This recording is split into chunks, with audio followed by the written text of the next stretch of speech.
Okay, so we're going to go through the male reproductive system model. So you do need to be familiar with this model for the lab practical. So we're going to begin here at the testes. So we've seen these before when we went through the endocrine system. So the testes in this instance are important because this is where the sperm is going to be formed. And then the sperm is going to go into the epididymis, which is this yellowish structure here. And this is where the sperm are going to mature.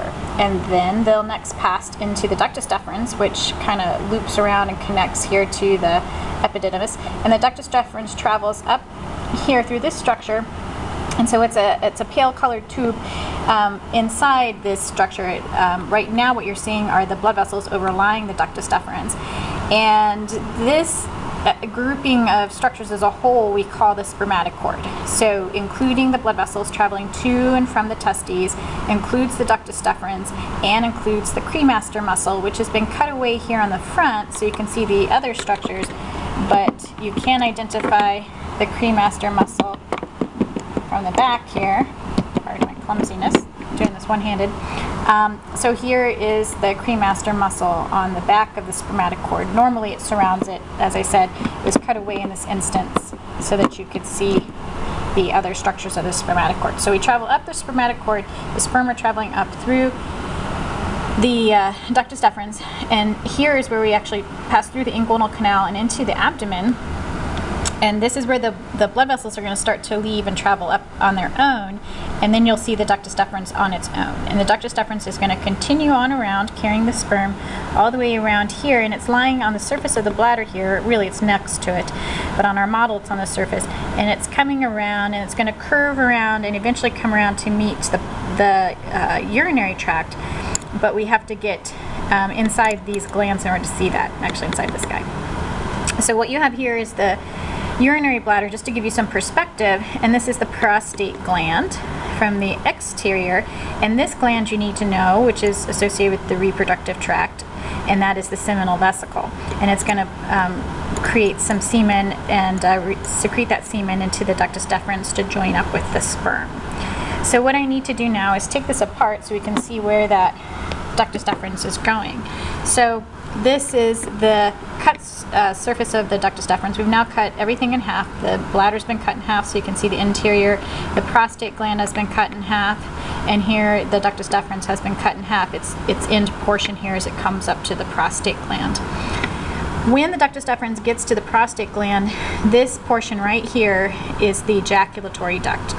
So the sperm hang out in the ductus deferens until there's an ejaculation, and then at that point the seminal vesicle secretes semen in to join with the sperm, and then the sperm will move into the ejaculatory duct and then join up with the urethra.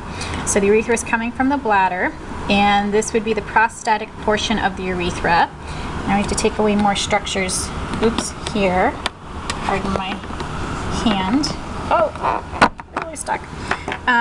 So now the sperm are going to travel through the prostatic portion of the urethra. I can't remove the bone here, but as it go through the bone, that is the membranous portion of the urethra. And then we get into the penis, and now it's the spongy urethra. Okay, continuing on. And then the sperm would be able to go out the tip of the penis. So there are a couple of structures, which is the external urethral orifice, by the way. So when we get to the very end, this opening is the external urethral orifice. And so the last items to know from this model are some of the structures of the penis itself. So the penis has a lot of tissue that has sinuses or cavities in it to fill with blood so that an erection can occur. And they're called corpora cavernosa and corpus spongiosum. And the corpora, corpus means body. So the corpus spongiosum is the tissue that's directly around the spongy urethra. So here's our spongy urethra. And this tissue directly on each side of it, and it really surrounds it, is the corpus spongiosum. The corpora cavernosa is this tissue here, where you see almost these cave-like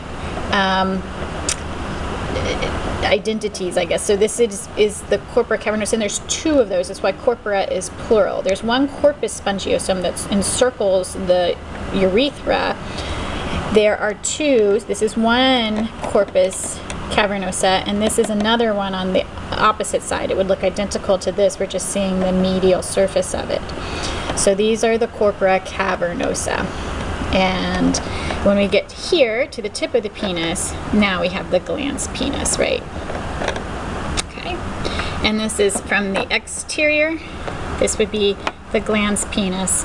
And at the very tip, I can get it on here, this would be the external urethral orifice. If I can put it back together.